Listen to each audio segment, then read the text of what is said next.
आषाढी वारीचा उत्सव चालू आहे आणि सर्व लाखो भक्त पंढरीच्या दिशेने विठुरायांच्या शोधामध्ये निघालेले आहेत आणि आपण मात्र स्वामींच्या मठामध्ये स्वामींची सेवा करतोय.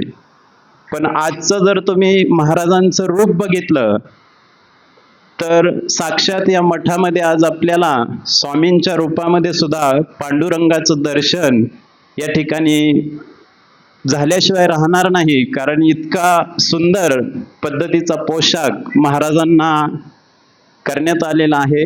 पाठीमागच्या गुरुवारी महाराजांना वारकरी पोशाख करायचा असं ठरवलं आणि काल रात्री काही सेवेकऱ्यांनी या ठिकाणी येऊन स्वतः ती सेवा केली आणि महाराजांना उत्कृष्ट असा पोशाख करून आज त्यांना पांडुरंगाच्या रूपामधला पोशाख या ठिकाणी करण्यात आला आणि त्यामुळे आपल्याला या ठिकाणीच पंढरपूरच्या विठ्ठलाचं सुद्धा दर्शन झालेलं आहे. जर आपल्या सकाळी महाराजांचं स्टेटस जर बघितलं असेल तर त्याच्यामध्ये आपण एक टॅगलाईन दिली होती, जिथे भाव तिथे देव. जर आपला भाव शुद्ध असेल तर देव आपल्याला कुठेही भेटेल. अशा पद्धतीत आपण एक छोटीशी कथा बघणार आहे की कशा पद्धतीने देव कुठल्या रूपामध्ये माणसाला दर्शन देतो.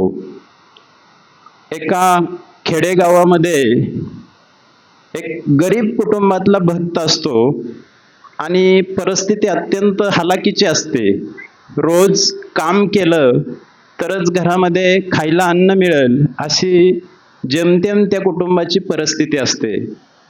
परंतु तो जो भक्त असतो तो दरवर्षी न चुकता पंढरपूरला जायचा, पांडुरंगाची वारी करायचा, परंतु त्याला विठ्ठलाचं काही दर्शन होत नव्हतं. त्या भक्ताची पांडुरंगावर जरी श्रद्धा असली तरी तो स्वामींचा सुद्धा सेवक होता, परंतु पांडुरंगाची अधिक ओढ त्याला होती.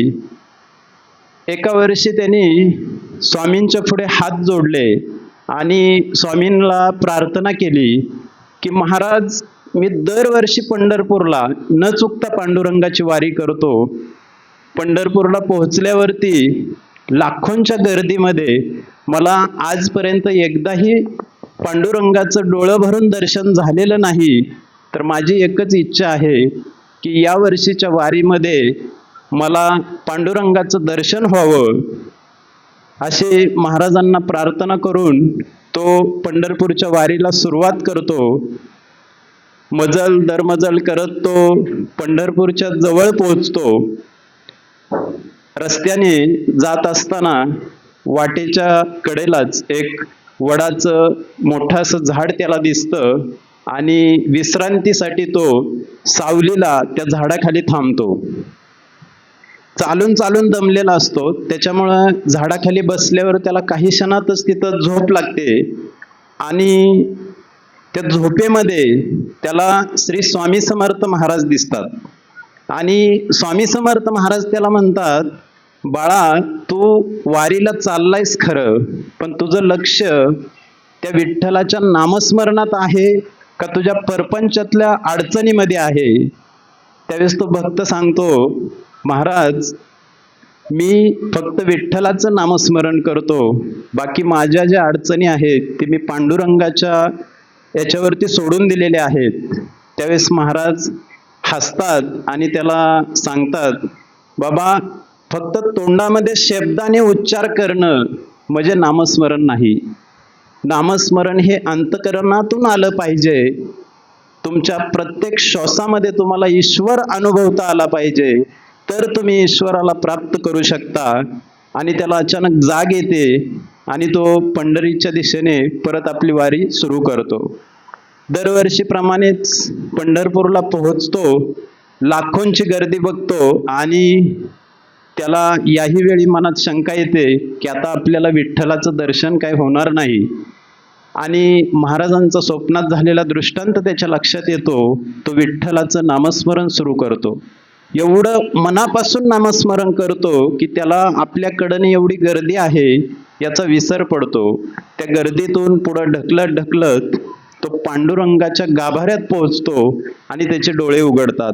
समोर विठुरायाचं सुंदर रूप दिसत असतं, त्याची इच्छा पूर्ण झालेली असते आणि दर्शन घेत असताना विठ्ठलाच्या मूर्तीमध्ये श्री स्वामी समर्थ महाराज त्याला दिसतात आणि त्यावेळेस त्याच्या डोळ्यातून पाणी यायला सुरू होतं.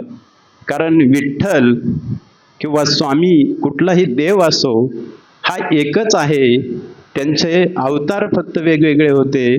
त्याची भक्ती फळाला गेली होती. त्याला महाराजांचं दर्शन झालं, विठुरायाचं दर्शन झालं.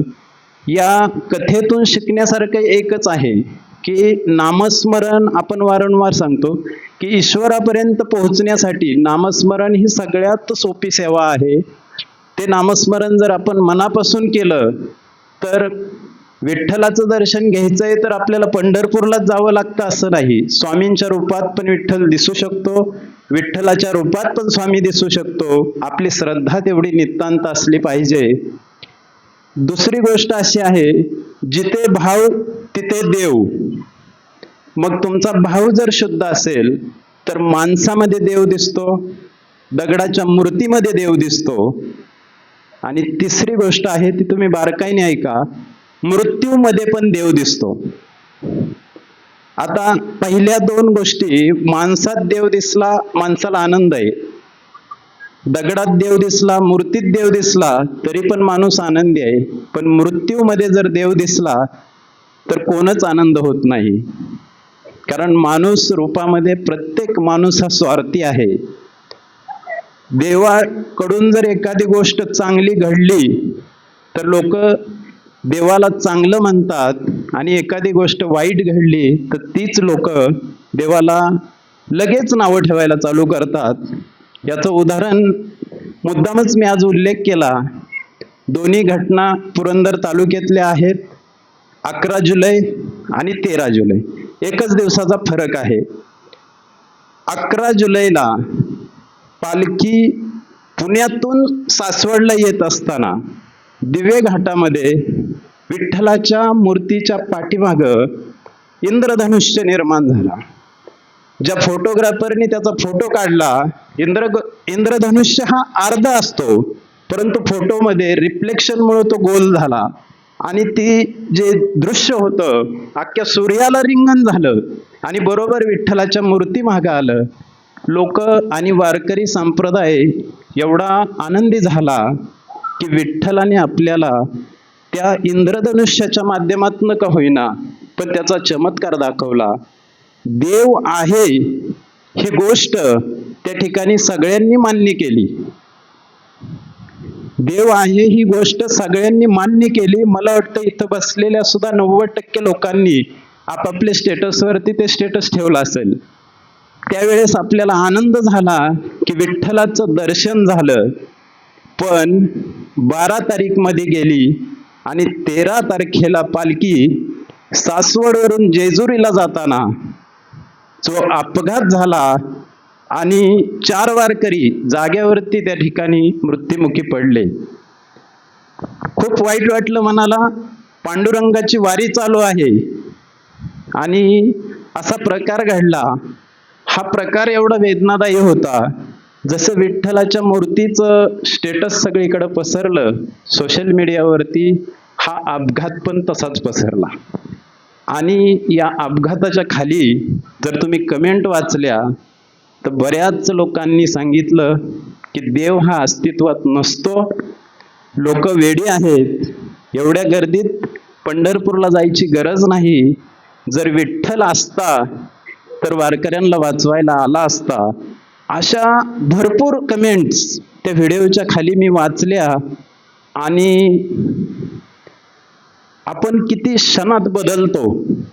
11 तारखेला आपण मान्य करतो की ईश्वर या जगामध्ये आहे, तो लोकांना दर्शन देतो आणि 13 तारखेला एका अपघाताने आपण या जगामध्ये देवच नाही अशा पद्धतीच्या कमेंट्स करतो. खरंच माणसाला मरणातून वाचवण्यासाठी किंवा प्रारब्ध बदलण्यासाठी देव तुमच्या प्रारब्धामध्ये हस्तक्षेप करतो का? आणि जर करता आला असता तर जर सृष्टीचा जन्म आणि मृत्यू हा जो सगळ्यात मोठा नियम आहे, हा नियम देवांनाही लागू आहे. आणि मग या गोष्टीला उत्तर काय द्यायचं? लोक म्हणतात की जर देव असतात तर वारीमध्ये हा प्रकार घडला नसता. बघा, 2 मिनिटात आपण महाभारतातलं एक उदाहरण बघू, तुम्हालाच या प्रश्नाचं उत्तर कळेल. महाभारत हे श्रीकृष्णाने घडवलं. का घडवलं? तर संपूर्ण आर्यवर्तमध्ये अधर्म निर्माण झाला होता. राजे महाराजे यांना कुठलंही भान राहिलं नव्हतं की कशा प्रकारे सत्ता केली पाहिजे. आणि हा सर्व अधर्म मोडून काढून पुन्हा एकदा या पृथ्वीवरती धर्माची स्थापना व्हावी या उद्देशाने श्रीकृष्णाने हे महाभारत घडवून आणण्याचं ठरवलं. आणि हे महाभारत घडवण्यासाठी द्रौपदी आणि अर्जुन ही 2 पात्र श्रीकृष्णाला आवश्यक होती. ती महाभारतामध्ये श्रीकृष्णांनी मिळवली. पुढे जाऊन बघा, ज्यावेळेस महाभारताचं युद्ध सुरू होणार होतं त्यावेळेस श्रीकृष्णाने द्रौपदीला सांगितलं होतं की ज्यावेळेस हे महाभारत संपल त्यावेळेस अभिमन्यूच्या बायको म्हणजे उत्तराच्या पोटामध्ये असलेला गर्भ हा भविष्यामध्ये या पृथ्वीवरती धर्माची स्थापना करेल आणि इथला सर्व अधर्म नष्ट होईल. द्रौपदीला ही गोष्ट समजली नाही, कारण तिला आपल्या वंशातला कुणीतरी राजा होतोय हे ऐकल्यावरती आनंद झाला. पण जसजसं महाभारत सुरू झालं आणि पांडवांच्या बाजूने द्रौपदीची 5 मुलं आणि अर्जुनाचा दुसऱ्या पत्नीचा मुलगा अभिमन्यू आणि भीमाचा दुसऱ्या पत्नीचा मुलगा घटोत्कच अशा 7ही मुलांवर मृत्यू ओढवणार हे तिला महाभारताच्या मध्यावर गेल्यावर समजलं की ज्यावेळेस श्रीकृष्णाने सांगितलं की अभिमन्यूचा मुलगा राजा होईल म्हणजे बाकी सर्व मुलं मरणार होती, हे तिला समजलं नव्हतं. मग मला सांगा, श्रीकृष्ण स्वतः त्या काळामध्ये देव होते, हातामध्ये सुदर्शन चक्रासारखी प्रचंड ताकद होती. जर सुदर्शन चक्राचा वापर केला तर एका क्षणात ब्रह्मांड संपवता आलं असतं. पण धर्म स्थापन करताना त्या राजांना त्या ठिकाणी भीती निर्माण व्हावी म्हणून महाभारत घडवलं. आणि बघा, अभिमन्यूचा मृत्यू श्रीकृष्णाला माहीत होता आणि या मृत्यूमध्ये मग श्रीकृष्णाच्या बहिणीचा मुलगा आहे अभिमन्यू आणि भाचा आहे स्वतः देव आहे श्रीकृष्ण. आणि जर देवाने ठरवलं असतं की अभिमन्यूला मरून द्यायचं नाही तर श्रीकृष्णासाठी अवघड नव्हतं. पण सृष्टीचा नियम हा श्रीकृष्णाने कधीही मोडला नाही. आणि श्रीकृष्णाच्या लक्षात आलं अर्जुन पण तेवढाच ताकदवान आहे. जर अर्जुन युद्धभूमीमध्ये असेल तर अभिमन्यूचा मृत्यू अटळ आहे. आणि त्यामुळे श्रीकृष्णाने मोठ्या चलाकीने अर्जुनाला त्या दिवशी दुसऱ्या मोहिमेवरती पाठवलं आणि अभिमन्यू रणांगणावरती एकटाच राहिला. चक्रव्यूहात फसला. समोर प्रचंड वार होत होते. श्रीकृष्ण समोर बघत होते. स्वतः देव होता, स्वतःकडं सुदर्शन चक्र होतं, क्षणामध्ये सर्व युद्ध नष्ट करू शकत होते. पण सृष्टीचा नियम आहे, मनुष्य रूपात जर जन्माला आला तर मृत्यू हा निश्चित आहे. त्याच्यामुळे कधीही देवाला तुमच्या प्रारब्धामध्ये हस्तक्षेप करता येत नाही. तुमचा मृत्यू देव कधीही थांबवू शकत नाही. तुमच्या प्रारब्धाचे भोग कमी होतील, तुमच्या आयुष्यातल्या अडचणी कमी होतील, तुमच्या आयुष्यात भरभराट होईल. पण जन्म आणि मृत्यू हा सृष्टीचा नियम आहे, तो देवांनाही चुकला नाही. बघा, युद्ध संपलं. युधिष्ठिरला राजा करण्यासाठी ज्यावेळेस हस्तिनापूरमध्ये सर्व भगवान श्रीकृष्णासहित पोहोचले, समोर धृतराष्ट्र आणि गांधारी उभी होती. गांधारीची 100 मुलं श्रीकृष्णाने या युद्धामध्ये मारली, म्हणजे ती पांडवांकडनं मारली गेली. परंतु हा सगळा करता करविता श्रीकृष्ण होता आणि गांधारीच्या डोक्यात प्रचंड राग होता. गांधारीने श्रीकृष्णाला बघताक्षणी शाप दिला की जसा माझा कौरव वंश नष्ट केला तसा तुमचा यादव कुळ सुद्धा पुढच्या 36 वर्षामध्ये नष्ट होईल. आणि श्रीकृष्णाने तो शाप हसत हसत स्वीकार केला. पुढं यादव कुळ सुद्धा एकमेकांमध्ये युद्ध करून नाहीस झाला. श्रीकृष्णाचा भाऊ बलिरामाचा मृत्यू झाला आणि आता वेळ होती, श्रीकृष्णाचं अवतार कार्य संपलं होतं. श्रीकृष्ण हा मनुष्य रूपातला देव होता, त्याच्यामुळे श्रीकृष्णाचा मृत्यू होणार हा सृष्टीचा नियम होता. स्वतः देव असून श्रीकृष्णाला स्वतःचा मृत्यू थांबवणं हा सृष्टीच्या विरोधी होतं. त्यामुळे बऱ्याच श्रीकृष्णाच्या भक्तांना समजलं की आता कृष्णाचा सुद्धा मृत्यू होणार आहे. आणि त्यावेळेस बऱ्याच भक्तांनी कृष्णाच्या त्या दिव्य शरीराला सगळीकडून वज्रलेप केला. पण श्रीकृष्णाला माहीत होतं की सृष्टीच्या नियमात आपल्याला बाधा आणता येणार नाही. श्रीकृष्णाने पायाचा अंगठा असा जमिनीवरती दाबला आणि नेमकं अंगठ्याच्या खालची बाजू तळव्याची तिथं वज्रलेप लागला नाही. आणि श्रीकृष्ण जंगलामध्ये पिंपळाच्या झाडावरती बसलेले असतात, विश्रांती करत असतात. आणि जरा नावाचा शिकारी बाण नेम धरलेला असतो त्यांनी, आणि त्याचा नेम चुकतो आणि तो बाण श्रीकृष्णाच्या त्या अंगठ्याच्या त्याच भागाला लागतो की जिथं वज्रलेप लागला नव्हता. त्यावेळेस श्रीकृष्णांना वेदना होतात, ते खाली पडतात. तो शिकारी तिथं येतो आणि त्यावेळेस तो क्षमा मागतो. त्यावेळेस श्रीकृष्ण सांगतो, तुझा काही दोष नाही, माझा हा मनुष्य रूपामध्ये अवतार होता. त्रेतायुगामध्ये मी ज्यावेळेस रामाच्या रूपात आलो त्यावेळेस तू बाली होता आणि त्यावेळेस रामाच्या रूपामध्ये मी तुझा वध केला होता आणि त्याचाच बदला म्हणून आता तुझा बाण मला लागलेला आहे आणि तुझा सूड पूर्ण झालेला आहे. म्हणजे मला याच्यातून एवढंच सांगायचं होतं की श्रीकृष्ण स्वतः देव असून सुद्धा त्यांना त्यांचा मृत्यू थांबवता आलेला नाही. म्हणून सगळ्यांना विनंती आहे, काही घटना घडणारच, मृत्यू जन्म ह्या गोष्टी होतच राहणार, याच्यामध्ये कुठल्याही प्रकारचा देवाचा हस्तक्षेप नसतो. त्यामुळे कृपा करून देवावरती अशा पद्धतीच्या कमेंट्स कुणीही करू नयेत. झालेली संपूर्ण सेवा स्वामींच्या रूपात असलेल्या विठुरायाला अर्पण करतो आणि मार्गदर्शन थांबवतो. हॅलो.